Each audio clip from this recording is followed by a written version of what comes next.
Hilda Baker, a beloved BBC actress and comedian, sadly passed away penniless despite her decades of fame and a successful stint on the hit ITV sitcom Nearest and Dearest.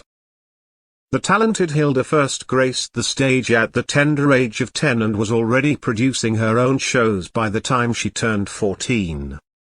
She became a household name after appearing on the BBC show Good Old Days in 1955, which paved the way for her own television series, Be Soon, in 1957.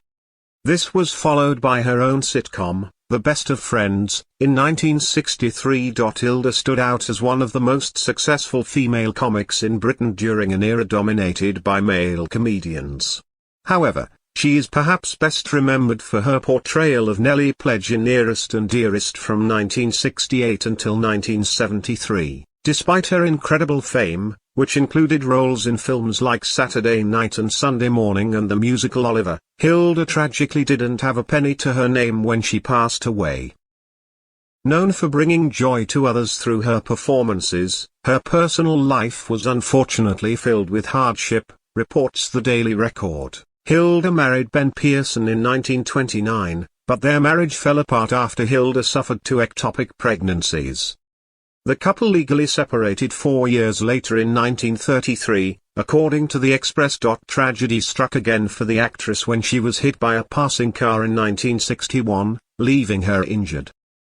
After suing the driver for damages, she was awarded just over £4,000 in 1965. In 1971, 6 years later, her chauffeur nicked £2,500 of her money and legged it, only to be nabbed 3 months later with a mere £45 left of the stolen cash. At the age of 67, Hilda began showing signs of cognitive decline. She had to rely on cue cards to remember her lines for the later series of Nearest and Dearest, and her acting career came to a halt when she broke her leg after a fall on set and decided to take legal action against production company LWT following the injury.